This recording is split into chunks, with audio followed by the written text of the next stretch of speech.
A very good evening to you and welcome to this special broadcast coming to you from Karen, where media houses are this evening having a conversation with the Azimio presidential candidate Raila Odinga and his running mate, Martha Karua. This is a special broadcast being brought to you by several media houses. My name is Eric Lati from KTN. I have my colleagues Francis Gashuri from Citizen. The conversation is also live on K24, and Alan Owino is here from K24. It's also live on KBC, represented by Nancy Okware, and it's also live on NTV. Melita Oletenges is here with us. This conversation is also being transmitted live on several radio stations across the country. Welcome for this conversation, and welcome, Your Excellency Raila and Martha. Thank We'll have an interesting conversation, starting from what you've been having, around the country in terms of your campaigns. You've been busy up and down. Let me just give you a rundown of what we want to focus on this evening. We want to focus on several conversations. One of them is the cost of living. We'll talk about corruption and the fight against corruption. We'll also have a conversation about your promises, some of the campaign promises that you're making around the country: social protection, health, education. We'll also talk about unemployment and what you have programmed for the youth. And then we'll talk about the current campaign politics and how you are managing that. And then we will talk about integrity and accountability, right? That is a good enough topic, Martha? Yes, it is. And we can also say that you've been saying that Raila ni mzalendo. And that this is the kind of campaign that you've been having, haro, going around the country and even meeting people who are making fun of you and engaging with them one-on-one. The hello is theirs, Uh-huh. but we use hello a lot when the crowd is making noise. Right. Yeah, but everybody is entitled to enjoy whichever, whether by mimicking, whether by the memes, you're entitled to enjoy. And then there are those who also mimic you, Baba. When you come onto the stage and the first thing he says, "Hiya, hiya," to get the crowd to attention. And you've stopped doing the kitendawili. Why? I've not really stopped doing the kitendawili. I just don't do it as often as I used to do. But sometimes I use it when I want to bring a point home. Then I use kitendawili. It's not that I don't use it because some people have accused me of bana kitendawili. That is not really the reason. Yeah. You just transitioned from now doing kitendawili to doing the dance. Yes. It's a new Raila. Exactly. Okay. Sometimes you metamorphose. Let's get into the conversation, Francis. Great. Thank you, Mr. Odinga, Madam Karua. The very fundamental question on many people's minds tonight is the cost of living. You're seeking votes from people who are barely surviving. The cost of living, cost of unga, cost of fuel, and all the other costs are rising fundamentally. And in the very short run, in the interim, because you have President Uhuru Kenyatta's here and the government's here, what in the interim would be your proposal to reduce the cost of living and make life easier for many Kenyans? That is in the short run. But in the long run, what would be your promises? What would be your plan in the event you're elected president in August? Well, because if you look at really the cost of it, I see some people who are really trying to divide attention of the public, playing populist politics with the cost of living.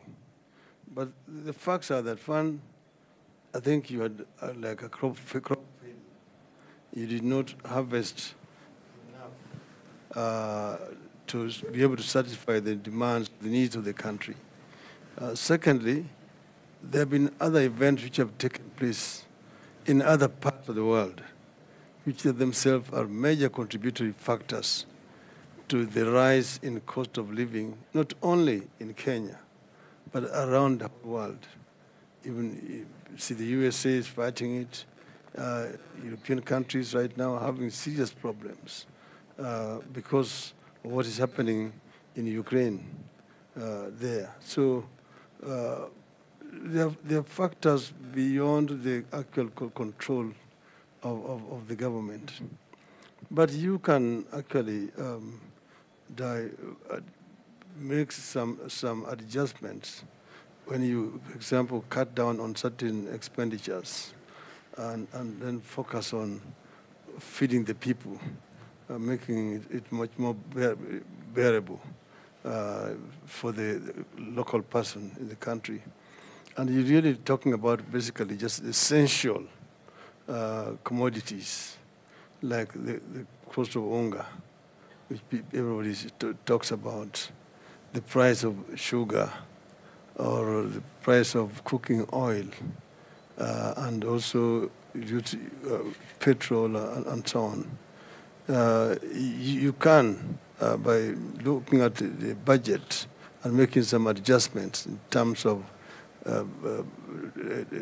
expenditure, both recurrent and development, you can be able to make some adjustments. Okay. Mheshimiwa Madha, swali hilo gharama ya maisha. Bila shaka unatafuta kura ama mnatafuta kura na Mheshimiwa Odinga, na watu wanakuambia kuhusu njaa, wanakuambia kuhusu gharama ya maisha, na wanahitaji suluhisho. Kuna suluhisho la muda huu kwa sasa, ili wakienda kupiga kura mwezi wa 8 angalau swala hilo liwe limeshughulikiwa japo kwa kiasi kidogo? Kwa sasa tuelewe, Azimio haiko kwa serikali. Jubilee ambayo iko kwa serikali ni chama moja baina ya vyama 26 za muungano wa Azimio. Lakini ni kweli iko uhusiano mzuri kati ya kinara wangu na rais aliyeko. Kwa hivyo wananchi waelewe, hatuwezi kama Azimio kuamua ni vipi. Lakini tukichukua mamlaka, na Mungu atusaidie na wananchi tuchukue, tumepeana ahadi ya kwamba kwa siku 100 za kwanza gharama ya maisha itateremshwa. Na ziko njia kadhaa za kufanya hivyo, na kinara wangu ashaelezea. Na hii si mara ya kwanza gharama ya maisha imejaribiwa kuletwa chini na serikali. Wakati tulikuwa kwa serikali ya Rais Kibaki tukiwa na kinara wangu, serikali ilijaribu kuleta gharama ya maisha chini na kufanya kutafuta mbinu za kupatia wenye viwanda vya kusiaga unga mahindi kwa bei nafuu, ndivyo unga ishuke. Ziko njia kadhaa za kufanya hivyo, na tumepeana hiyo ahadi. Wa sasa ile tunaweza tu ni pengine kinara wangu kuongea na mwenzake, lakini mkumbuke hizi ni siku za mwisho na hatujui mipango ya ndani ya serikali. Mheshimiwa Odinga, umejaribu kumweleza rais moja kwa moja kuhusu swala hili unapoenda maeneo mbalimbali kutafuta kura, ukamwambia labda watu wanasema hivi kuhusu gharama ya maisha, watu wanasema hivi kuhusu bei ya vyakula, na labda kama ana suluhisho la muda kabla, iwapo utakuwa unachaguliwa kama rais, uchukue usukani, ama mwingine yote ambaye atakuwa anachaguliwa kuwa rais? Sitaki kuongea kwa niaba ya serikali. Lakini mimi ningependa kusema ati ni kweli tumezungumzia mambo haya, na mimi najua labda hakuna changamoto zingine. Manake vile unavyojua, shida wako naye ni ya kwamba serikali haitembei pamoja. Iko nusu ya serikali ambayo inapinga yale ambayo serikali inajaribu kufanya. Wao wanacheza siasa na maisha ya Wakenya. Ati wao wanasema wao ndio wanasuluhu, wakipewa hatamu ya uongozi katika nchi hii watateremsha gharama ya maisha chini. Sasa unauliza, wewe uko katika cabinet, baraza ya mawaziri, na hiyo baraza ya mawaziri ndio inatoa uamuzi yale ambayo nitakanya ifanyike. Baba hayuko katika cabinet.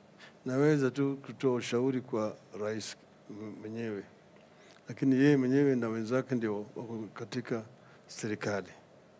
Kwa hivyo sisi tumeweza kutoa pendekezo, lakini saa zingine wanapata ugumu hapa na pale ambao mimi mwenyewe siwezi kuyaingia. Lakini sisi tunaweza kuongea juu yale tutayafanya, na mimi naweza kuhakikishia Wakenya ati ahadi ambayo tumetoa sio mzaha. Ni ahadi ambayo tunajua ni deni kwa Wakenya. Manake sio mara ya kwanza sisi kuwa katika serikali. Tuliingia katika serikali wakati hali ya uchumi ilikuwa mbaya zaidi, na vile vile wakati ile yani mambo ya ufisadi ilikuwa juu zaidi. Tupoingia huko tena tulikuwa tumeahidi wa Kenya tutaleta somo la bure ya primary shule, na tulipoingia na imna hii tukaanza kutekeleza somo la bure, na vile vile tukatafuta mbinu ya kuleta kazi kwa vijana ambaye ilisaidia vijana kupata pesa kidogo kwa mfukoni mwao, kama ile kazi mtaani ambayo sasa inaitwa, na hiyo ilikuwa inafanywa katika pembe zote za taifa. Ikasaidia vijana kukuwa na pesa ambayo wanaweza kutumia kununua chakula, na vile vile tukaagiza mahindi kutoka ng'ambo, tukalipa sisi kama serikali, na tukalazimisha NCPB kuuza hizo mahindi kwa bei nafuu kwa mtambo za kusaga mahindi, ili bei ya unga irudi chini kwa wananchi, na ilifanyika. Mpaka hiyo iliendelea mpaka baadaye tulipokuwa na mavuno, chakula ikarudi sawasawa na gharama bei ya chakula ikarudi chini. Kwa hivyo kuna njia ya kufanya haya. Kuna njia ya kufanya haya, na sisi tuna hakika tukiingia katika serikali ndani ya siku 100 ili tumeahidi, tutapunguza gharama ya maisha kwa Wakenya wote. Allow me to wrap this up with one question. While you say you're not in government, and that could be the case, but your critics will say, since the handshake, you have some level of leverage, the assumption. Does that in any way give you some extra baggage in terms of looking for votes, well aware of some of the challenges that the government has experienced, especially in the second term? Does it in any way affect your search for votes? You know, Kenyans are basically not stupid. My competitors are saying that the stupidity died in Kenya and was buried. Kenyans know very well that I'm not in government. I don't earn a salary in government. I don't live in government house. I don't get any allowance from government. But I can give some advice. And advice, as you know, is just what it is. I mean, it is not implementable. The receiver can use it or cannot use it. But having been in government, I also know the challenges which a government also faces. Like this crisis we are in right now, it's a serious crisis. You can see the way the cost of crude oil has gone up. You know, and when the cost of oil goes up, virtually everything else goes up in a country.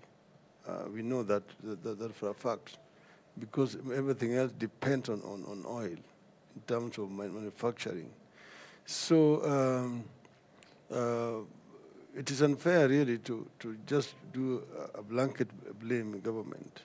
Somebody who is earning a salary, has got over 250 security of government defending him, is using government vehicles and equipment to do the campaign. To come out and say he's not in government, it asks mtu wa kitendawili ndio anajua yeye ndio yako ndani ya serikali. Mimi nilitolewa kwa serikali. Kama ulitolewa kwa serikali, you do the decent thing that most responsible people do. You resign. That is what Mr. Bill Kagia did. That is what Jaramogi Oginga Odinga did. You resign and then you become an ordinary person. But you don't say you're out of government and you're blaming that same government, but you're earning the salary from the same government. If that is not hypocrisy, then I don't know what hypocrisy is. I think Mheshimiwa, if I yes. may Yeah, add yes. just a little, you can't also choose which part of government you will claim credit for and which part you disown. If somebody is standing in the podium and telling people that I've influenced this to happen in government, they must also take the blame for any shortcoming of government. And that's the way it is. We'll come back into the politics of the campaign and the back and forth and who bears what responsibility as we continue this conversation. There's something that you've touched on there, Mheshimiwa Raila, which is on social protection, protecting the vulnerable, and cash transfer program, like you implemented earlier. You have been promising 6,000 shillings in campaign rallies in the public. Now, there's a lot of misconception and misunderstanding of what this 6,000 shillings is all about. Who qualifies for 6,000 shillings? When do they start receiving 6,000 shillings? In fact, when you promote this interview this evening, somebody already sent us a message saying that we ask you for 2,000 shillings. Deposit. Alafu utakata ukiingia serikali. So who qualifies? What is this 6,000 shillings for? Who qualifies for it? Let me say this. First, there are the facts and there are also jokes about it. The fact is that we are talking about a social protection program. And it's not being introduced in this country, only in the world. It is something that exists in other countries in the world. Like in the UK, most European countries, United States, it's in Brazil. On the continent, it is in Egypt. It is also in Namibia. In fact, we have a Kenyan who helped to design the Namibian program, who is the one who has actually worked with our experts here. And what we're talking about is a number of Kenyans who live below the poverty line. These figures are taken from the Bureau of Statistics, and they have already been profiled. About 2,000 families. When you talk about 2,000 families, you're talking a family, say 4 people per family. Then you're talking about 8 million people. And these are people you're giving money, the family, not individuals. Mm-hmm. And so if it's 6,000 per family for 2 million people, that's 12 million shillings. 12 billion 12 shillings. billion. 12 billion shillings. Is it per year, per month? Per month. Per month. That works to 144 billion shillings per year. We have already costed it, okay? 144 billion shillings per year. We know, for example, the kind of pilferages and losses. The president one day talked about 2 billion shillings per day that is being lost to corruption. President Obama also put it at about 700 billion equivalent Kenyan shillings. So that is roughly what it is. And I know it has how, but most of that money is being lost through procurement, particularly through procurement and also through collections. You know, because the budget basically consists of income and expenditure, government. You are under-collecting, and then you are overspending. That is what it is. If you say about 700 billion shillings is being lost to corruption, if you basically try to block this, you can have a saving, say, of 500 billion shillings. We are talking of only 144 billion shillings. See, but we have also been in the government before. When we went into the government, we found a treasury which is almost empty. The coffers are almost empty. The growth was also negative. The revenue collection was very low, generally. But then we immediately realized the cause of it. The revenue officers, basically are the boys in town. They're the ones who are buying apartment blocks in town, They're the ones who are driving the latest model of cars. They're the ones who are constructing castles in the rural areas. They're the ones who are building high-rise buildings in village markets and so on. So if you do a lifestyle audit, you'll be able to just get rid of this. And what we did exactly that. We suspended them, we did a lifestyle audit, and we actually sacked some, retained those who are not very tainted, transferred them. The other side is the expenditure side of the budget. You have these so-called, they call them procurement officers. They're all seconded into ministries from the Treasury. They are the other group, like the revenue officers. Exactly the same thing. The procurement at that time was being done through these officers.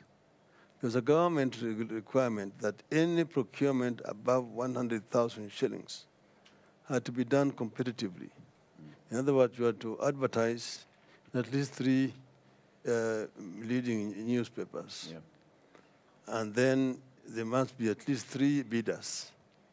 And then you award to the lowest, as it were. What we discovered was that each and every one of these procurement officers had 3 companies registered. And so then there was a collusion that this officer is in health, he's supplying water. This one is in water, supplying agriculture. The one in agriculture is supplying roads and so on and so forth. There's a collusion. So anytime you advertise, you will get three bids. And all of those 3 bids are coming from one person. And then the cost is heavily inflated. Like they will be buying, say, a calendar which should be costing 20 shillings, be buying it 100 shillings. An item which is supposed to be costing 50 shillings is bought at 1,000 shillings. And then that amount of money is shared between these people. So you're that's how revenue is being lost. I'm just trying to elaborate to you how this 2 billion shillings gets lost. Get lost in the government. It is not a fictitious figure. It is something that is realistic. And if you pay proper attention, you can actually save that money and use that money for the kind of program that we're talking about. This is just one of them. So if we were to look at this 6,000 shillings, why 6,000? Why not 7? Why not 5? Why 6? 6 is because this will bring these people to what we call the minimum, basically, level. Yeah, I mean, more than $1, $3 per day. And they will be able to live like other people. And it is not just a waste. You see, it is an investment. Because when you do this, the people, I mean, in the rural areas particularly, the purchasing power of these people go up. The shops in the rural areas can now do business. So the economy, the rural economy itself is stimulated through this amount of money. So it's like an economic stimulus program. It is not just a waste. With a ripple effect. Yes. My final part on this particular question is currently the government has a program called the Inua Jamii, which is a cash transfer program to the elderly, to persons with disability, severe disability, and to vulnerable and orphans. So is this a similar program? Are you going to scrap the Inua Jamii program, or are you consolidating the Inua Jamii program and just adding from 2,000 shillings to 6,000 shillings? If you go into your records, you'll find that I'm the one who launched the Inua Jamii program in Mombasa when I was Prime Minister. It was really our idea to help the elderly people and also the people with disabilities and so on. Those are people who are not able to really fend for themselves. And it was capped at 2,000 shillings. that is a separate program. These are the other group of people. Some of them, those other ones may also be included in this group. But that this is over and above the Inua Jamii program. This one here is targeting those specific families who have been profiled by the National Bureau of Statistics. Okay. Okay. Well, former Premier, it's a good thing you've spoken about corruption, and I believe Honorable Martha, you can just speak up after him because this is a docket that directly translates to you. Now, corruption is a big thing, as Azimio One Kenya Coalition has spoken about, and I believe it formed the premise upon which you added that extra docket of the Justice and Legal Affairs to the Deputy President when you were mentioning your shadow cabinet. Now, this would necessarily mean that the Deputy President is overseeing policies and issues pertaining to the Justice and Legal Affairs, but many would argue that in the long run it would have a ripple effect in affecting the independence of institutions such as the Office of the Public Prosecutor, we have the DCI, we have the ACC. So how then would you ensure as the executive that you do not compromise on the independence of these institutions that should be so? Coach is going to talk to you about the details. Yeah. But let me just tell you that we have one government. And the government now consists of three arms.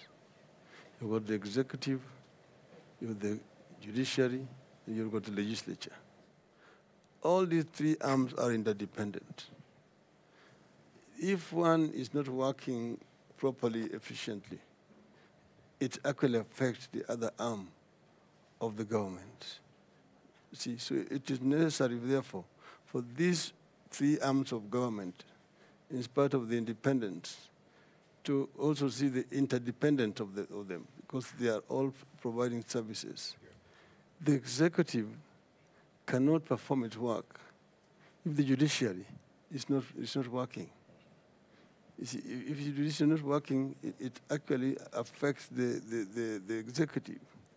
See, when you are talking about the criminals, and if these criminals are arrested, and then they are taken to court, and then they are released, of course, they become a drag on society. You've got, how many cases have you had a criminal who was killed or who was threatened to kill? I think it just happened last week. He's taken to court, he's been given a bail, he comes out and goes and kills his mother. See, so something is wrong somewhere, which must be addressed. The same thing with the legislature.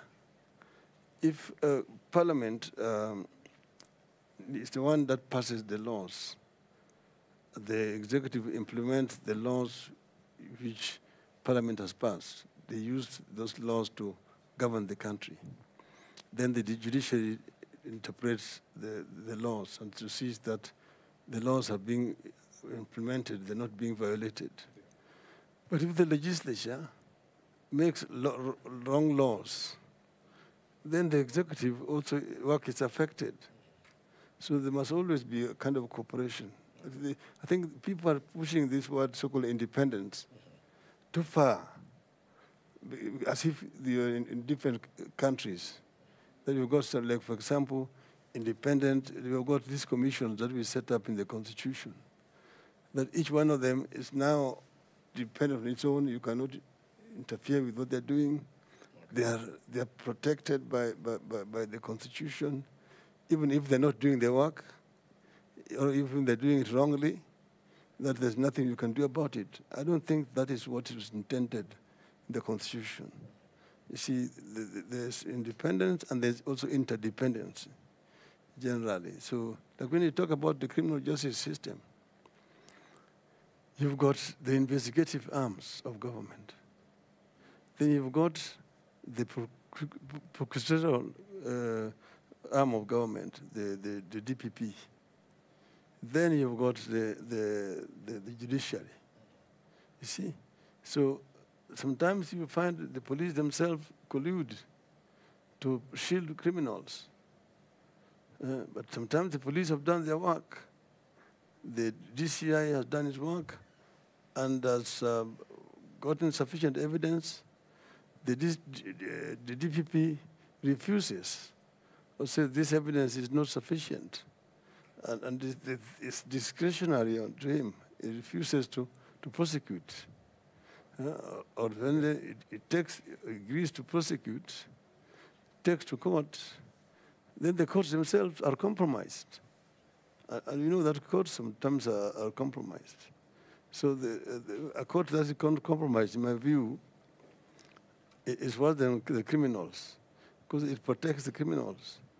Okay? But then, this is a conversation I've had when I was a prime minister before, with the then Chief Justice, when we were having those problems.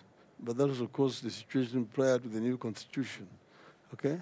So my view is that, yes, independence is there, but there's also interdependence of these arms of government, because ultimately you want the delivery of services to the people to be done efficiently. Okay. Well, Honorable Martha, I'm sure there's a lot of uncertainty to this role, because you'll be the deputy president, and there's also this additional role. And according to Article 147(4) of the Constitution, you cannot hold two offices. So maybe if you just respond to the same and clarify what this would mean as a member of the executive overseeing certain arms of the judicial aspect. I think that's a misconception. Okay. If you look at the description of what a deputy president does, is be the principal assistant of the president and perform any other duties assigned by the president. So any other duties is covered. You can hold a ministerial docket. And there's no difference when a deputy president holds a ministerial docket and when any other minister holds. So the framing of the question, as though having a deputy president hold the Office of Justice and Constitutional Affairs Ministry is an oppressive thing, is wrong, is misleading. It is a ministerial portfolio like any other. And for people to understand the three arms of government, it's like pieces of a jigsaw puzzle. The three of them fall into place and make the whole. So they are independent but interdependent. And the Justice Ministry is a coordinating ministry. It doesn't prosecute. It doesn't arrest. It doesn't decide on the cases. So it's a more policy and coordination, so that when arms of government get together and you want to find where things are not moving and whether we are moving according to the policy direction, and to support each other in execution, not in decision-making.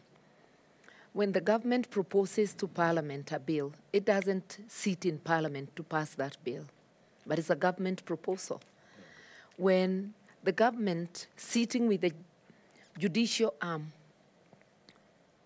asks for speedy movement of cases, it doesn't go in to determine those cases or to hear the evidence. It's talking about policy direction. So that, for instance, if we need any law to limit how long certain cases can sit, then it's agreed together in a consultation.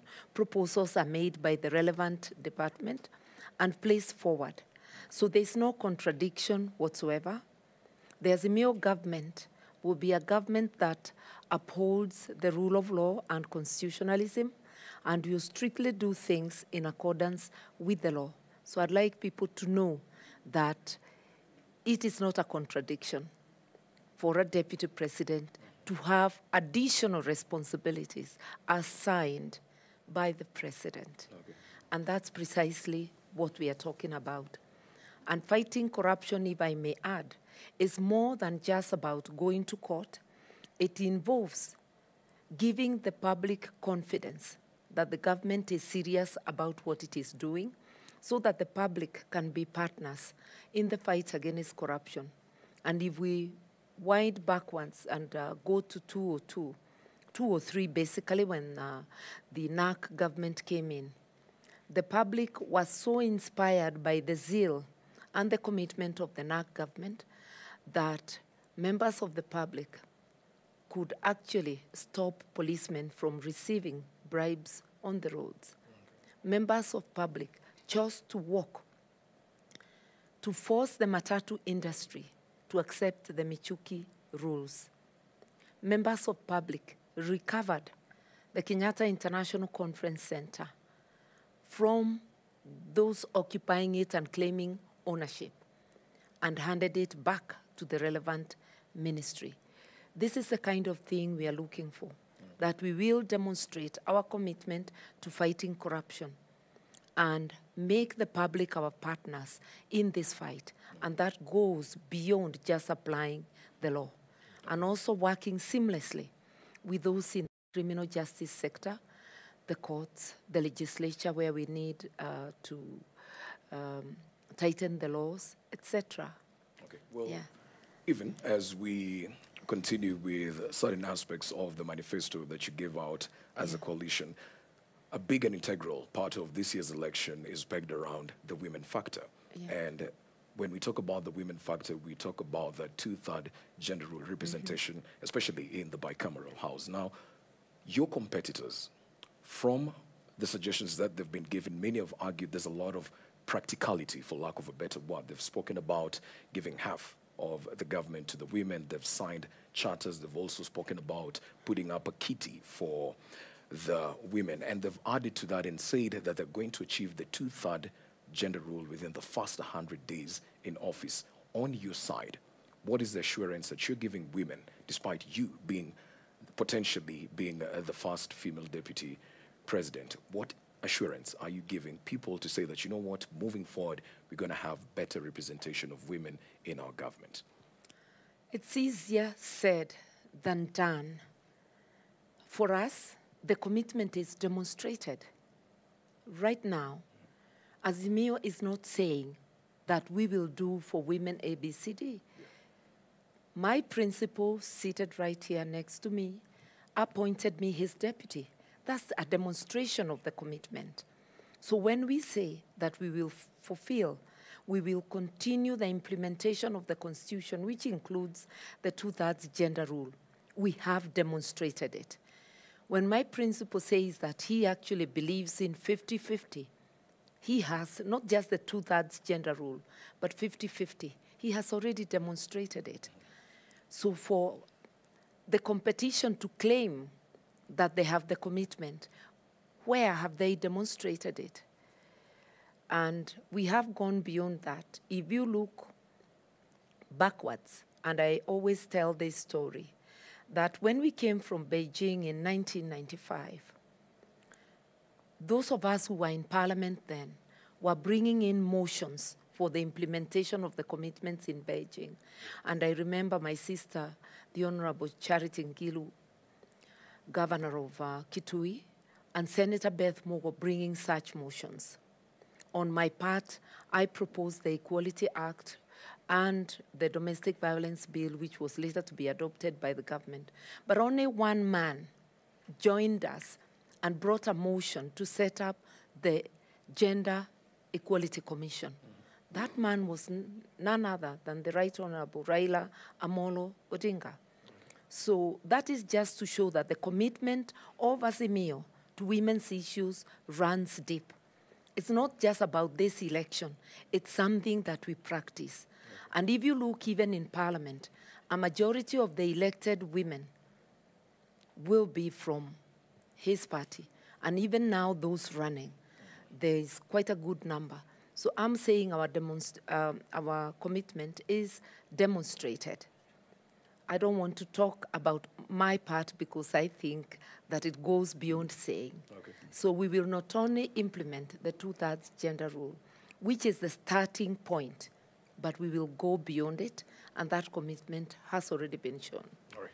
Yeah. After that question on, fighting corruption and the position of women from Alan Owino of K24, my colleague, Belita Oletenges from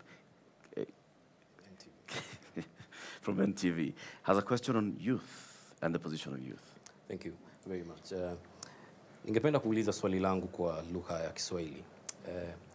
Nafasi za ajira ni jambo ambalo mmeahidi kwa pamoja na ni shina muhimu sana katika uchaguzi ujao, ikizingatiwa kuwa gharama ya maisha imeenda juu.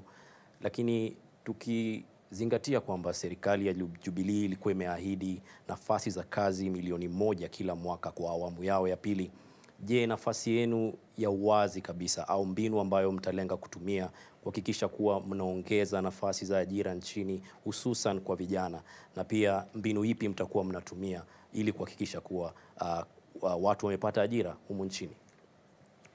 Ndio, sisi tayari tumesema katika manifesto wetu kwamba kwanza tunaongea kwa jumla juu ya uchumi, na tumesema tunataka kupanua uchumi wetu.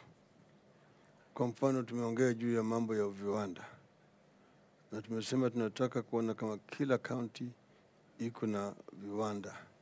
Kwa sababu tunaongea juu ya county moja, product moja, one county one product. Na hii ni mambo ambayo sisi tunataka kuanzisha kwa njia ya haraka.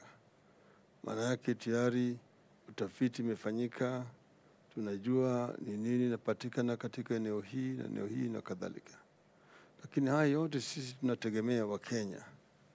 Wakenya ndio tunategemea kabisa.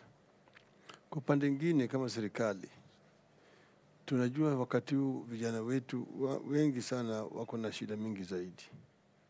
Na tunataka kuanza kuleta ile ajira ambayo inaweza kuajiri vijana wengi zaidi.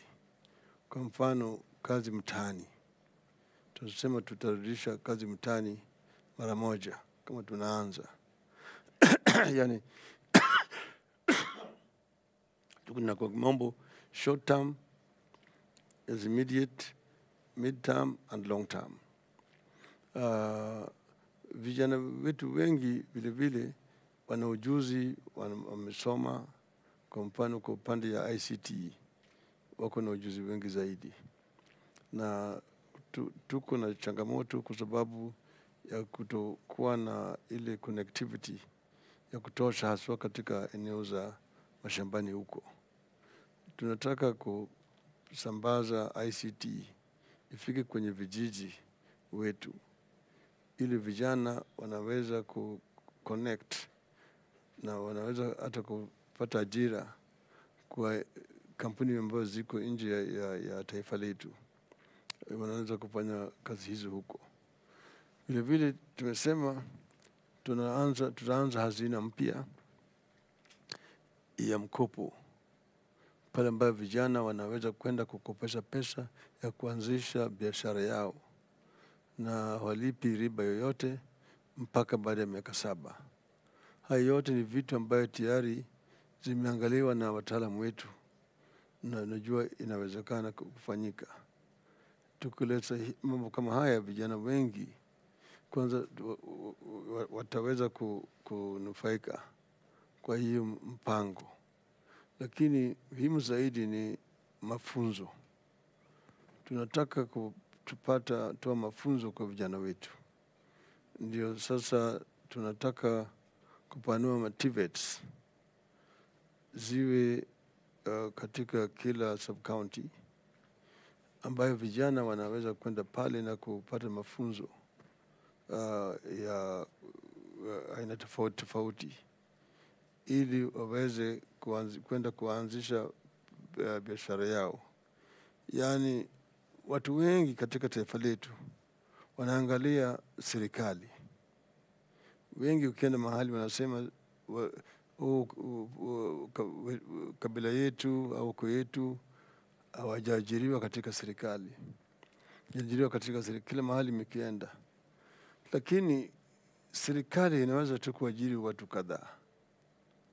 Kwa mfano, wakati huu ukichukua serikali ya kitaifa, yani wale ambao wanaitwa civil servants, na atuweke polisi ndani yake na jeshi na kadhalika, alafu weke hata wale ambao wameajiriwa katika counties, idadi inakuja na kuwa 700,000 peke yake, 700,000.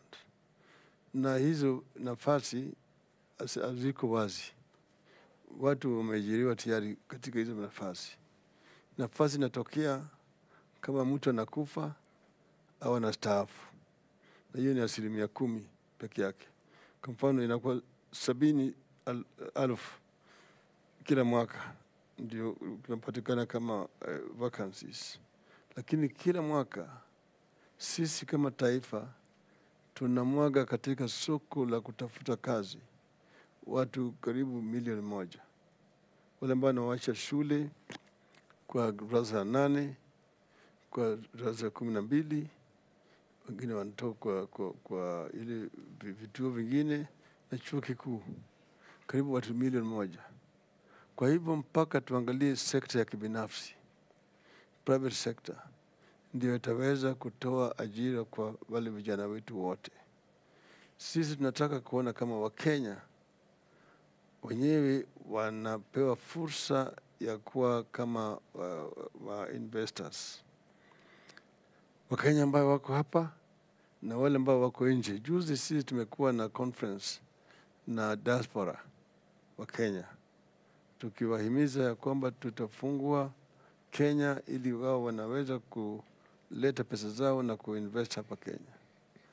Kuna vile vile wageni, ile kitu ambayo inaitwa FDI, Foreign Direct Investments, ambao wanataka kuleta mali zao hapa, kuanzisha biashara hapa na kutumia Kenya kama mahali ya kutengeneza bidhaa na kuuza katika soko hii ya kanda ya Afrika Mashariki. Kuna wafadhili wengi sana wanataka kukuja hapa Kenya. Wengine ambao wanataka kutoka China, kutoka nchi zingine waje hapa katika bara ya Afrika. Sasa shida ambayo iko hapa ni mazingira ya wale kuleta mali yao hapa. Juzi mimi nilikuwa na wale mabalozi na wafanyabiashara kutoka Ulaya. Wanasema makampuni yao kubwa kubwa wangependa sana kuja hapa, lakini mazingira hapa ya kuweka mali yao hapa ni sio sawa, kwa sababu unakuja hapa kwanza ile kitu inaitwa bureaucracy. Pili corruption iko juu sana. Alafu sasa wengine mtu anakuja hapa amesema yeye anataka kuanzisha kiwanda, amenunua shamba, kisha mtu mwingine anaenda mahakamani nasema hiyo shamba ni yangu, maanake tuko na title deeds mabandia. Alafu yeye anakwenda anapata injunction kwa court, jamaa hawezi kuendelea na kazi yake, court hii imefunga hii maneno, na hiyo kesi haisikizwi miaka 3, kesi haijamuliwa. Juzi nilikutana na Amerika, yeye amekuwa hapa sasa kwa miaka 3, anakuja kesi imehairishwa, ati yule jamaa ambaye alienda mahakamani hayuko, wakili hajakuja, mahakama amehairisha kwa miezi 6. Ananiuliza mimi, Raila, hawa jamaa, do they know I'm coming from the LA? Do they know where LA is in this world? I'm not going to come again here. You see, this guy has been wanting to invest in the country, but he cannot, because somebody who is holding a wrong title deed has gone to court and has gotten an injunction, and the matter is not being heard. So if you say the judiciary is letting us down, creating a very unfriendly environment for investors, we know what you're talking about. Lakini sisi tunataka kuingia ndani, tufungue, manake hii italeta ajira mingi kwetu. Tumesema tunataka kujenga special economic zone ile ya Dongo Kundu, ya kufanya kazi. Ingine tujenge Lamu, ingine tujenge huko Kisumu, tayari ingine tunataka kuweka hapo Voi, okay?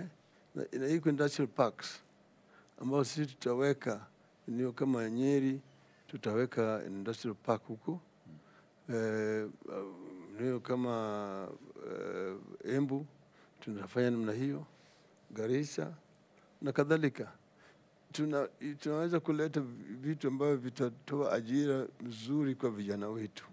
Kwa hivyo sisi tuko na mpango mingi sana kwa vijana na kwa kina mama, na tuna hakika ya kwamba inawezekana. Mheshimiwa Martha, kwa kifupi tu, Mheshimiwa Raila Odinga amegusia kwamba kila mwaka tunao wasomi ambao wanafuzu 1,000,000, lakini je, mrengo wa Azimio pengine unalenga kuwa na nafasi ngapi za kazi kila mwaka? Nafasi za kazi tunaweza peana figures na ziwe juu au chini, lakini vile kinara wangu amesema, ukiangalia sekta ya SME wa sasa ina zaidi ya watu 2,000,000 wakipatiwa mazingira sawasawa ya biashara, sababu hata wao wanafinywa na ufisadi. Ukienda kuuliza license, ukienda kufanya nini, unaona hata mtu wa welding anaulizwa certificate ya health. Saa zingine hizo vikwazo zote zinaletwa na ufisadi, zikiondolewa kazi zitapatikana nyingi, na kazi si za wekezaji wa kutoka nje peke yake, ni mazingira ya kila Mkenya, na ndivyo tuweze kuwa na kazi za kutosha kwa vijana wetu. Na lazima tujaribu, kama wale wanakuja kwa market ya kutafuta kazi ni zaidi ya 1,000,000, lazima tujaribu tuone zile kazi zinapatikana, zinalingana au zinaongezeka. Na hii haiwezi fanyika mara moja, inafanyika kwa taratibu zile tutaweka, na tuko tayari kufanya hiyo yote.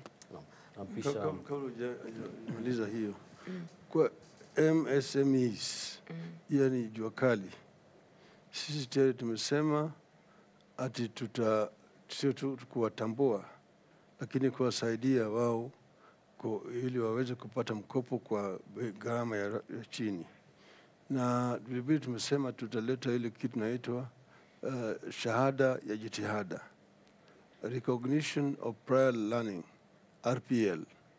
Yani wengine wao hawakuenda kwa shule mpaka wakapata shahada ya shule, lakini wameenda wakajifundisha kazi na wana ujuzi zaidi. Mwingine anajua kuchoma vyuma, yani welder, mwingine ni mechanic, mwingine ni electrician, mwingine ni plumber, mwingine ni mason, mwingine ni carpenter, mwingine anajua kuezeka paa ya nyumba na vigae na kadhalika. Lakini sasa wakati huu hawezi kupata kandarasi ya serikali kwa sababu hawakuna ile certificate. Sisi tuwapatia hiyo certificate, ndio tunasema shahada ya jitihada, na wakiwa na hiyo wanaweza kupata kandarasi ya serikali bila kupitia kwa mabwanyenye ambayo wananyonyesha jasho lao. Naam, nampisha mwanahabari mwenza Nancy Okware kutoka idhaa ya taifa KBC. Naam, shukrani. Bwana Raila, tukirejea kwako, ningependa kidogo tuzungumze kuhusiana na swala la afya. Manake tunafahamu ya kwamba uchumi wa taifa hauwezi ukaimarika bila afya bora. Na tumeshuhudia humu nchini wakati ambapo taifa na ulimwengu wanakumbana na janga la COVID-19, na kama Azimio la Umoja mmezungumza kuhusiana na baba care. Ikiwa mtazamaji anajiuliza pale nyumbani, hii baba care kwanza inahusu nini? Tofauti yake na UHC ni ipi? Na kama Azimio la Umoja mtatumia mbinu zipi kutafuta ama kupata zile fedha za kutekeleza? Ya sisi tumesema kwanza sisi tunataka kuboresha hali ya matibabu katika taifa letu kwa kupanua vituo vya matibabu na vile vile kuimarisha. Tunasema tunataka level 4 katika kila sub county ili zisiwe mbali sana na pale watu wanakoishi. Kuna Wakenya wengi wanapata shida mingi zaidi, wamama haswa ambaye wajawazito, wengine wanakufa wako njiani wanapelekwa kwa vituo vya matibabu. Kwa sababu tunasema tunataka iwe karibu. Pili, tunataka, kuna vituo zingine ziko pale lakini hakuna dawa ndani yake hakuna vifaa ya matibabu, hakuna manases au daktari. Tutahakikisha na kwamba kila kituo cha matibabu imewekwa vizuri, imewekwa vifaa vya kutibu watu, kuna dawa ndani yake, kuna manases na daktari. Pili, tumeongea juu ya bima ya matibabu. Manake wale walileta kufanya tu kama experiment. Waliweka Kisumu, Machakos, Nyeri na wapi? Kitui ndio. Kitui. Sisi tutaweka, itakuwa kwa counties zote za Kenya, na Wakenya wote watakuwa chini ya bima sawasawa ya matibabu, sio tu ya kufanya majaribio. Watoto, wakina mama, wazee, vijana, na tuta vile njia ya kuwasaidia kulipa ile premium wale ambaye hawezi kulipa, ili kila mtu awe na cover. Akiwa mgonjwa anaweza kwenda kwa matibabu, na kama hata na pesa apate matibabu sawa sawa. Vile tutajaribu sana kuweka rasilimali katika zile vituo vya matibabu ya hali ya juu. Wakati huu Wakenya wengi wanaenda ng'ambo, sana India, wengine wanaenda Uingereza, wanaenda Afrika Kusini na kadhalika. Lakini zile vituo tunaweza weka hapa kwetu. Manake sisi tuko na wataalamu wengi Wakenya hapa, ambao wamesoma vizuri kabisa, wanajua mambo ya matibabu. Yale ambayo inakosekana ni vituo. Na pili, vile mahospitali za kibinafsi, gharama iko juu sana. Wengi wa Kenya hawezi kumudu. Gharama ya kitanda katika hospitali hizi hapa Nairobi iko juu zaidi kuliko gharama ya kitanda katika 5-star hoteli. Ulala tu kule hujatibiwa, gharama ambao wanakulipiza inashinda Hilton au Serena. Hiyo ni kunyonya wa Kenya. Watu wengi hawezi. Mtu amekaa kwa hospitali kwa siku chache, gharama imefika milioni. Siku hizi unakuta wa Kenya wanakutana jioni, Pan Africa Hotel, Nairobi Club, wapi, kwenda kusanya pesa ya matibabu. Watu wanafanya tu kazi kwa hizi vituo vya matibabu katika taifa letu, wananyonyesha wa Kenya. Sisi tunataka kuleta uhuru kwa Wakenya, kwa kuleta vituo vya kiserikali kwa hali ya juu, ili Wakenya wako na chaguo. Kama unataka kwenda Aga Khan au Nairobi au wapi, unaweza kwenda mahali na utapata madaktari ambayo utatibiwa kwa ile gharama ambayo wewe unaweza kumudu. Hiyo ndio tunataka kufanya. Naam. Pengine Martha, tukipata kauli yako kuhusiana na hili swala la afya, manake ni wengi ambao wanaathirika, unapata kina mama, watoto. Unahisi kama taifa ni kipi kilichofanyika tukajipata pale ya kwamba unalipa fedha nyingi baada ya kusalia hospitalini kwa muda mfupi, kisha dawa hazipatikani, unapata ya kwamba unaambiwa baada ya kutibiwa nenda pale nje kanunue dawa? Ufisadi umechangia pakubwa. Dawa zinapelekwa hospitali ya serikali, mahospitali ya county, unakuta hata zikiwa zimeletwa juzi hakuna dawa. Lakini daktari atakwambia ile chemist utaenda kununua. Sasa tunashindwa. Anajuaje ile chemist iko na dawa? Na si daktari mmoja, kutakuwa na mtindo, hiyo hospitali utakuwa unaelezewa ni wapi unaenda. Kwa hivyo ufisadi unachangia pakubwa, na ndio tunasema kwa serikali ya Azimio tutapambana na ufisadi vilivyo. Sababu kila mahali, kila sekta, kila huduma imeathiriwa pakubwa na ufisadi. Ningependa Wakenya wajue, wakati tulikuwa tunakuwa tukiwa wadogo na hata nikiwa mpaka university, hospitali zile zilikuwa nzuri zaidi hapa nchini ni za serikali. Na watu wakigonjeka walikuwa tu wanaenda dispensary, wanaenda hospitali kuu. Nikija hapa kusoma kwa chuo kikuu cha Nairobi, City Council dispensary zilikuwa, ulikuwa unajua ni ipi inafungua 24 hours. Zilikuwa wazi, zilikuwa na dawa, zilikuwa na kila kitu.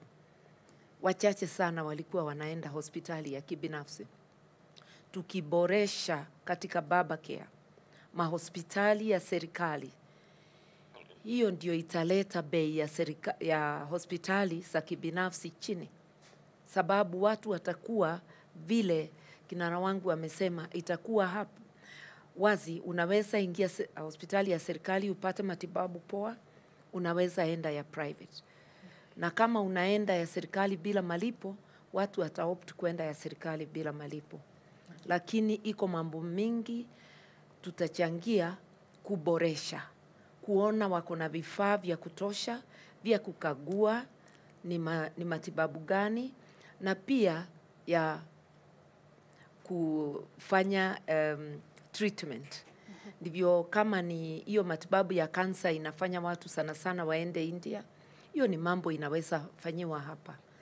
Na zote tukiwa na lengo la kuboresha nchi yetu, na serikali ya Azimio ikiwa ina mwongozo wa aina hiyo, mambo ya matibabu, tutaokoa Wakenya wasiuze mali yao yote, wawachwe bila chakula, wawachwe bila mali ya mambo ingine muhimu, wauziwe shamba yao sababu wamechukua mkopo. Na tuache kama nchi kupeleka pesa zote zetu ng'ambo. Hizo pesa ziboreshe serikali zetu. Naam, Latif.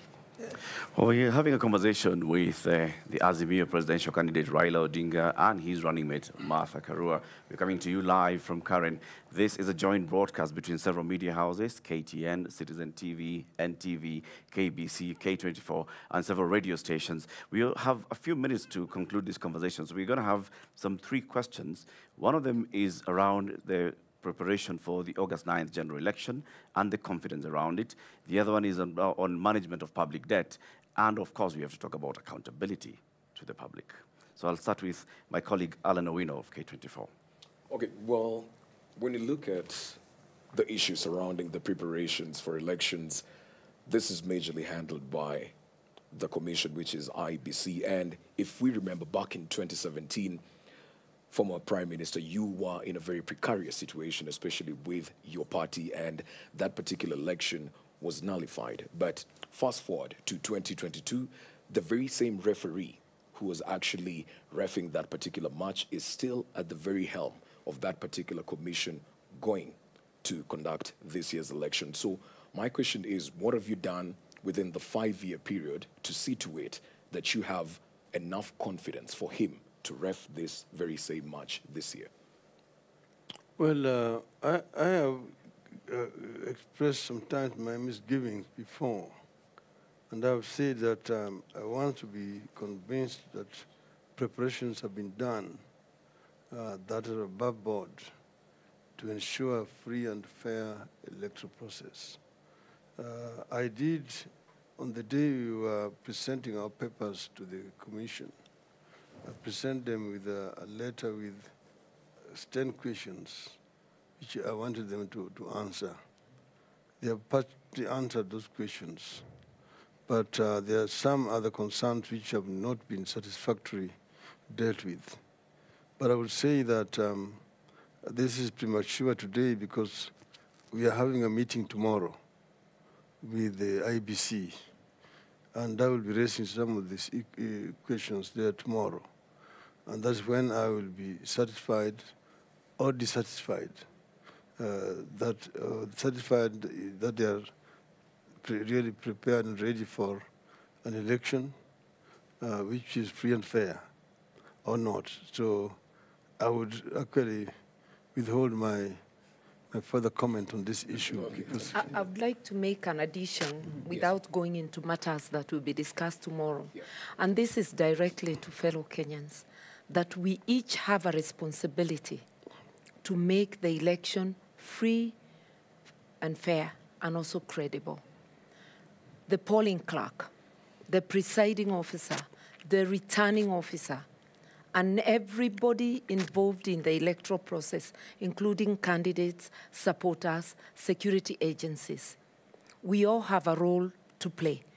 If each one of us stood up for our country, Kenya, then we would not have complaints in elections.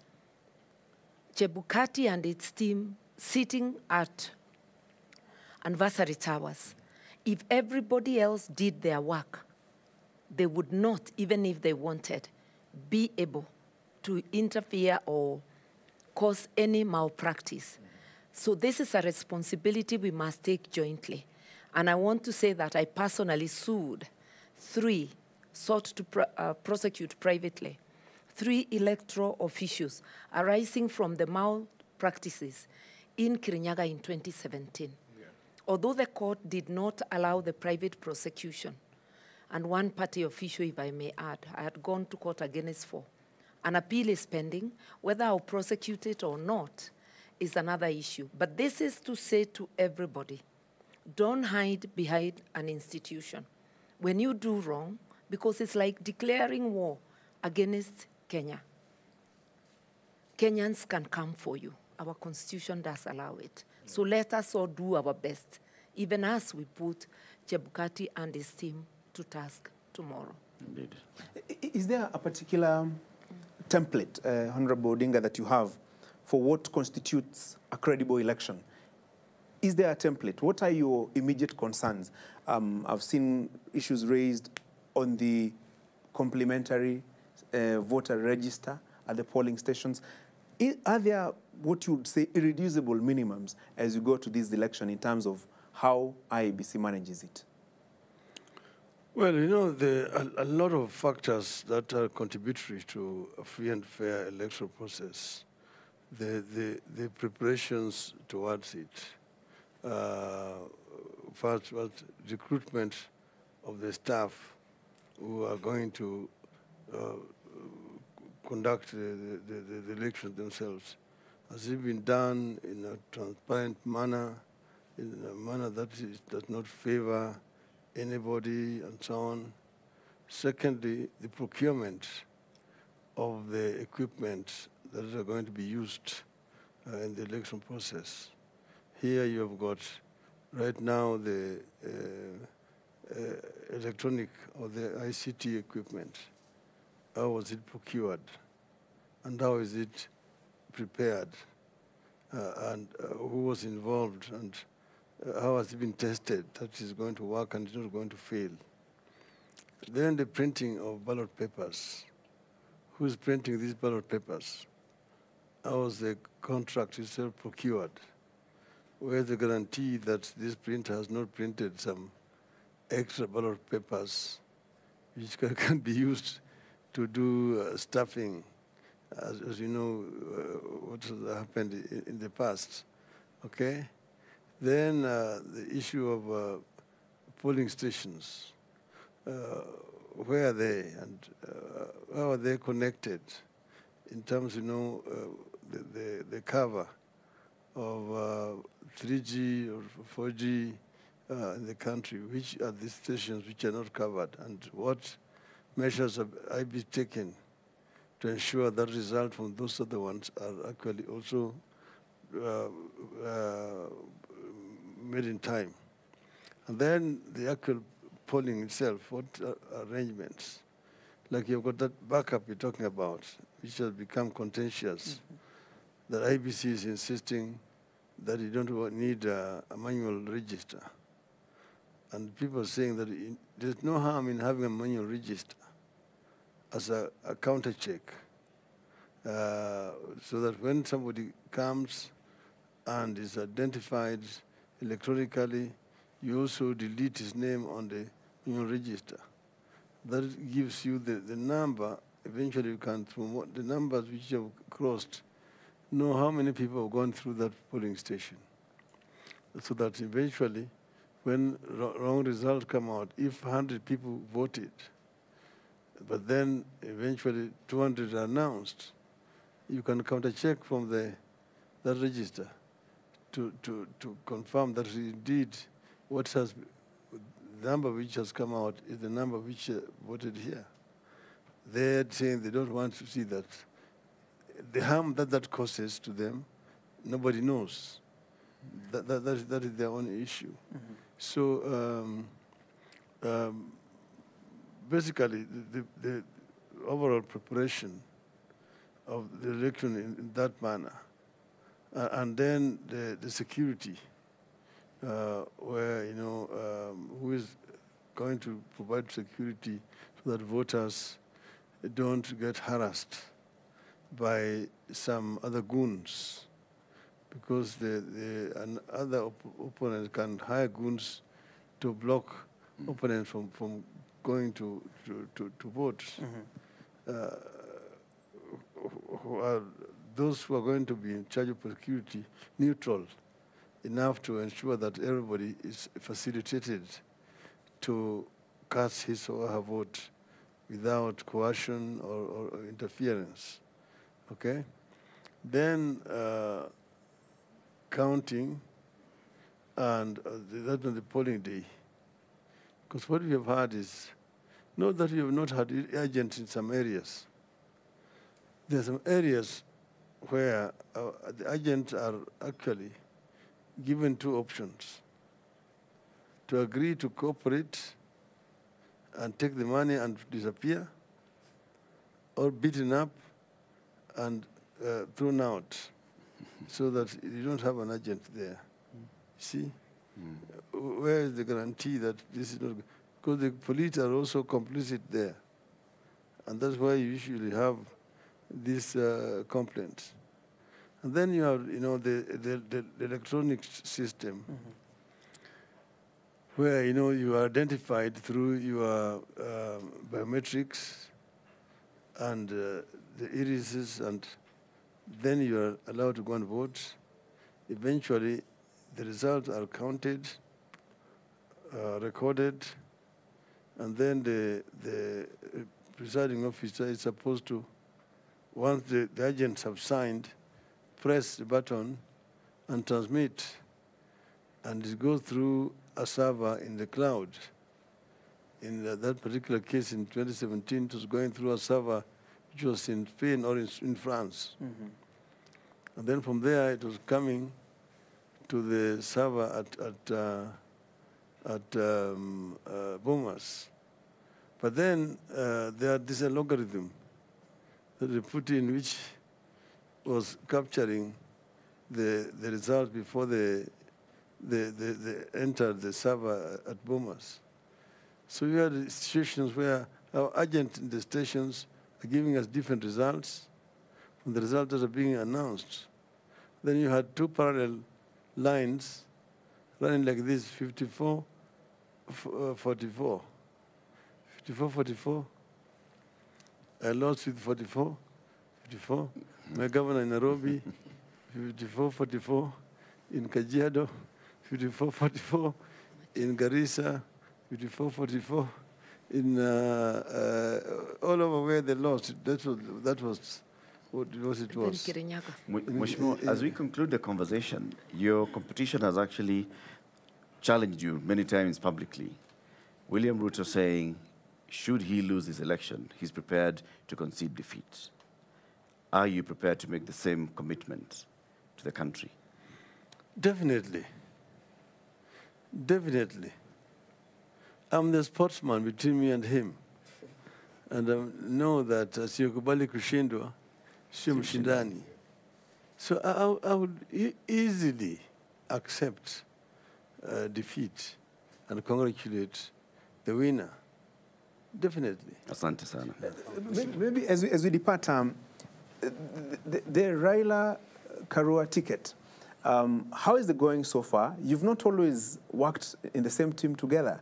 In 2007, you're in different teams.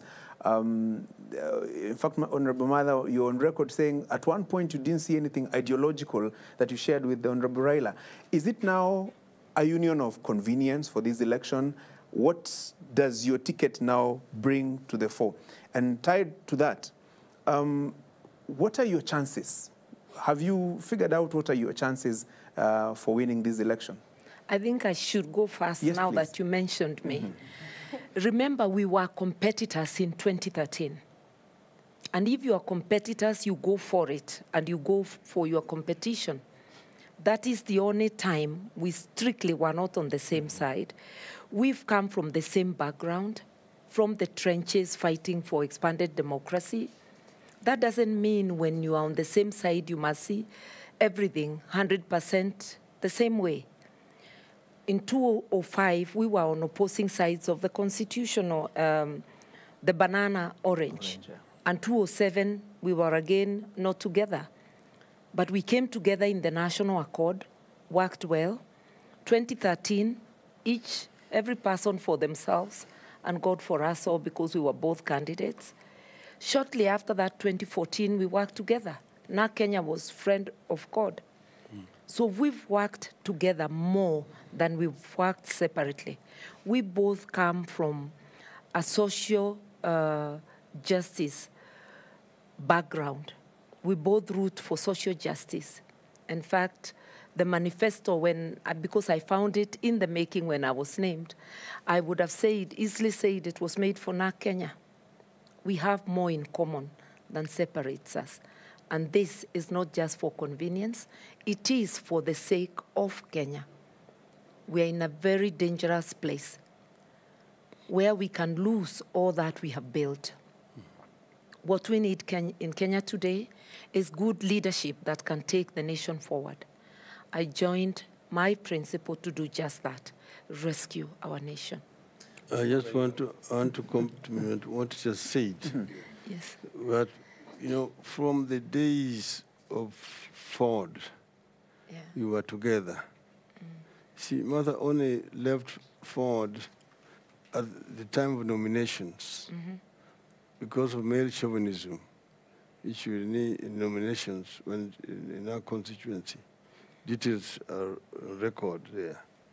But then we came and teamed together in Parliament. She came through DP, which was in the opposition, together with Ford Asili and Ford Kenya. And we worked very closely together throughout that period. In 2002, we were together in NARC. We were together in NARC, and we campaigned together throughout that period of time. And then we went to government together, and we were ministers in the same government. We worked very closely in the cabinet. It was only the constitution bombers where we had differences. And then 2007. But then after that, we again worked in the same NARC government. So we have worked together more than we have worked apart. And as she says rightly, politics, sometimes you disagree in interpretation on issues. That does not make you enemies. So long as you have the same beliefs. You believe in human rights issues, believe in multipartyism, believe in democracy, liberal society that gives opportunity to its people and so on. So we share much more in common with Mother than many people have worked with. Mara kwa mara umekanusha kwamba wewe si mradi wa Rais Uhuru Kenyatta. Pengine Rais Uhuru Kenyatta atakuwa na mchango upi ndani ya serikali yako? Rais Uhuru Kenyatta anamaliza tamu yake. Yeye mwenyewe amesema anamaliza, anataka kwenda kupumzika. Na mimi tumeongea na yeye, nimesema yeye amechangia, amefanya kazi yake. Wamekuwa na changamoto kwa serikali yake, mnajua. Lakini nafikiri amejaribu vile angeweza kufanya. manake vile waliingia katika serikali, katika hali walikuwa washtakiwa kule ICC. Hiyo ilikuwa ni changamoto kubwa sana, lakini tofauti na hayo walijaribu. Tukaja sasa kwa ya pili, tumeketi na yeye mwenyewe alikiri ya kwamba kulikuwa na makosa hapa na pale, lakini tusahau yaliyopita, tufanye kazi pamoja. Na nafikiri yeye amejaribu, ingawaje yeye amekuwa ana pingamizi kubwa katika serikali yake. Manake vile navyojua ile serikali ilikuwa ni nusu mkati. Kama upande mmoja ndio anafanya kazi, mwingine hafanyi kazi, inakimbia tu kufanya kampeni na propaganda kwa miaka 4.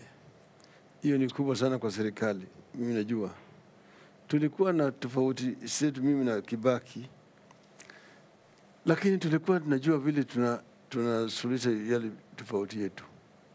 Kama sangine kwa mfano hatukubaliana vile alikuwa ameajiri Chief Justice na nini, na mimi nikaandikia barua nikasema mimi sijakuwa consulted. Hapo ndio sisi tulikuwa na tofauti, lakini baadaye tukasuluhisha.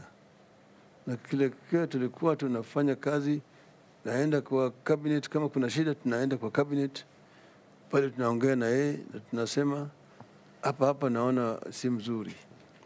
Au mimi mwenyewe nakwenda kwa State House. Kibaki hajanizuia mimi kuingia kwa State House. Na kama kuna maneno mimi naenda kwa referee. I used to go to brief him ahead of any cabinet meeting. There was always a session between the Prime Minister and the President. And we tell him, these are the memos we are bringing today to the meeting. They contain this and that and that. They have all been discussed exhaustively at the committee level. They have been approved. So we just bring them here for record and approval. And sure, we go and take those things there, and they are passed very quickly.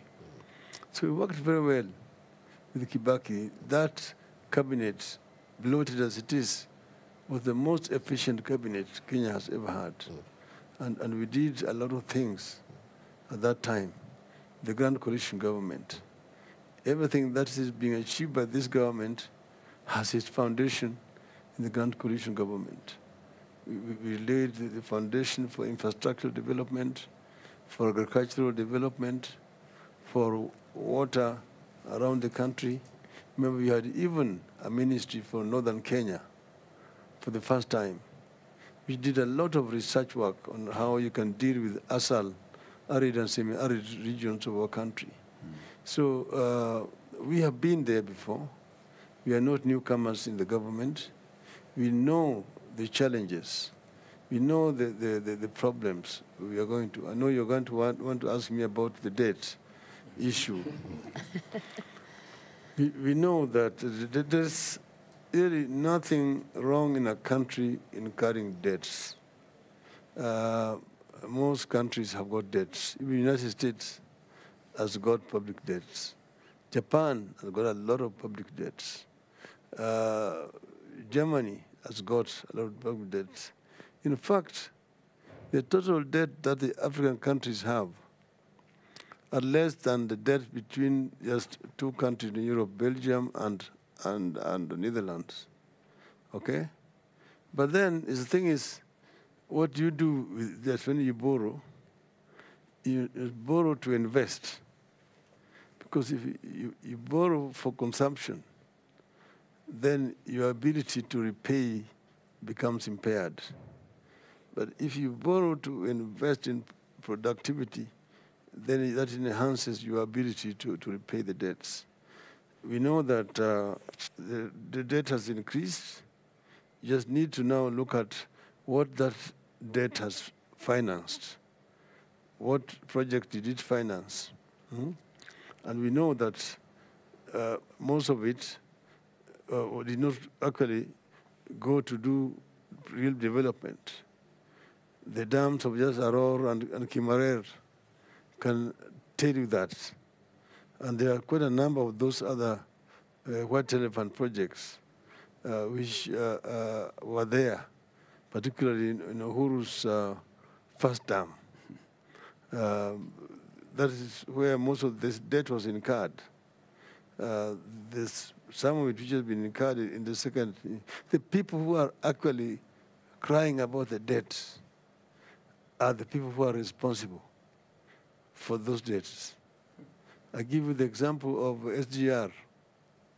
SGR was a grand coalition government project. We conceived it, Kibaki, as a project. It was done under the NESC, National Economic and Social Council, which were being co-chaired by Kibaki and myself. It was supposed to be Mombasa, Nairobi, Kampala. So we had a joint committee co-chaired by me, the Prime Minister of Kenya, and the Prime Minister of Uganda. But because of bureaucracies in Uganda, when we had met here, the minutes prepared had to wait to be tabled in their cabinet before approved, and then the next meeting to now go and meet in Kampala, and so on. I went and told Kibaki, at this rate, our term is going to expire before we finish, we do anything. Let us take Mombasa, Nairobi as a purely Kenyan government project. That is how we did it. We did that. And then we now appointed the consultants, and they did the feasibility study, the engineering design, tender documents, and we awarded the contract at $2.7 billion. When they came into government, they cancelled that contract and re-advertised, and then awarded it a few months later to the same contractor at $3.6 billion from 2.7. Then it went to 4.3, then 4.6, then I don't know 5 point what. So you asked me about the debts. This is how the debt is accumulated, okay? And that was the first term that those Tanga people are saying nothing happened. Most of these debts were incurred at that time. Now, what we are going to do, because we have dealt with these issues before, we will look at particularly, there are some commercial debts. What is really killing are the commercial debts with short-term period of repayment, high interest rates. Those are the ones that you really need to renegotiate and get maybe a refunding or so that you can extend it to a long-term debt with lower repayment rates and also reduce the rate of interest. There are several ways of dealing with this issue, so that you don't want to get into government and just work to pay the debts and do nothing. Okay? We have analyzed the debt that we owe as a country. We know that it can be managed. We know what we intend to do with it, so that we don't just go to government and nothing is happening.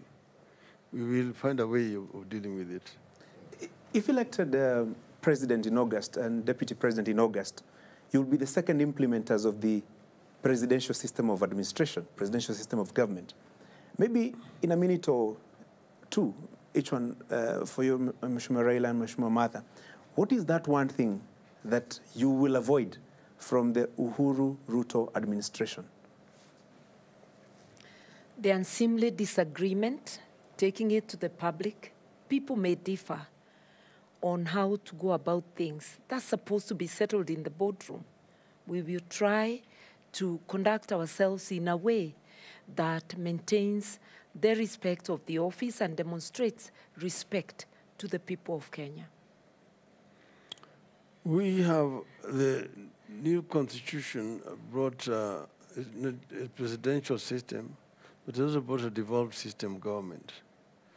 Devolution actually ought to make service delivery more efficient. But you need to look at it that you don't have 48 governments, 47 counties, and one national government. It's one country, so it is one government. And therefore, you need to work together closely with the devolved units and agree on priorities. And also you must have a benchmark through which performance of the counties can be measured. You see, so that you have equal system of service. You know, you have a situation where other countries do so well in health systems, others do better in education facilities, others in water, and other. We must have one country. We must have a way of measuring performance of county government, and that is the responsibility of the national government. So we do that, we will be able to make this country work for the good of the people of the country. How can the people of Kenya hold you to account for all the promises that you're making? You see, the taste of the pudding is in the eating it. The Kenyans know me because it's not my first time to go to government. I mean, I'm not going there as a newcomer. They know what I can do because I have delivered when I was in government. As a Minister for Energy, I'm the one who made rural electrification an infrastructure development rather than a commercial enterprise, and made it possible to roll it out countrywide, okay, in the short period. And I'm the one also who came up with the reforms to remove transmission and distribution from generation and allow the private sector to come in at the IPPs. At that time, it was supposed. Then, in the road sector, I'm the one who introduced these road agencies, the Kenha, Kura, Kera, at that time, which was opposed very vehemently, to make the service delivery much more efficient at that time. But I think that with the devolved system, there's really no need now for Kera and Kura, because those should be responsibilities of the county governments. You see, why should we have roads in Mombasa which are not the responsibility of the county government of Mombasa, that are being run from Nairobi, or in Kisumu, or in Nakuru, and so on, or even rural roads in the counties? Those should be responsibility of the county government. If you do that and release resources to go down there, 35% of resources is very easily done. Even the health sector system, release the money to go down because health is a devolved system. Agriculture, the same. So you're having a problem here about, you're sticking to about 15%. To actually release 35% is so easy. Just release the responsibilities with the resources. And now to follow resources. And supervise the county government from Nairobi. Then services will be delivered properly. Asante sana. Right Honorable Prime Minister Raila Odinga and Martha Karua, asanteni sana for taking this conversation with us this evening. This has been a joint conversation between several media houses, KTN, Citizen, K24, KBC, and NTV, and several radio stations this evening. We want to thank my colleagues here who've been with us this evening. Alan Owino from K24, Nancy Okware from KBC, my colleague Melita Tenges from NTV, my colleague Francis Gashuri from Citizen, and my name is Eric Lati from KTN. We thank you very much for watching this broadcast, and of course, if you've got any questions, just follow us on all our social media houses from the various stations, and then we'll also be forwarding them to Right Honorable Prime Minister Raila Odinga and his running mate, Martha Karua. And the upcoming debate? Presidential debate? Yeah. As you know very well, the Media Council of Kenya, the Media Owners Association, and the Kenya Editors Guild have been working on a presidential debate. And the dates are soon going to be released.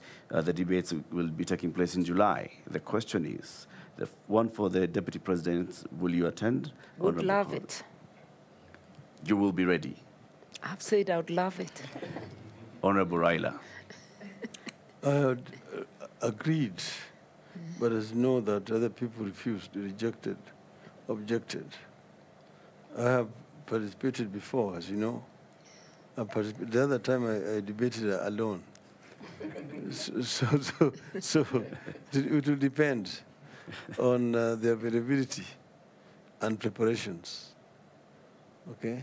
But the commitment from you is you're ready Is and willing there. to attend the debates. Always ready. Keep it here for that. We'll tell you the dates for those debates. And of course, you've heard the Azimio candidate and running mate are ready for the debates. Asante sana. Good evening. Good evening.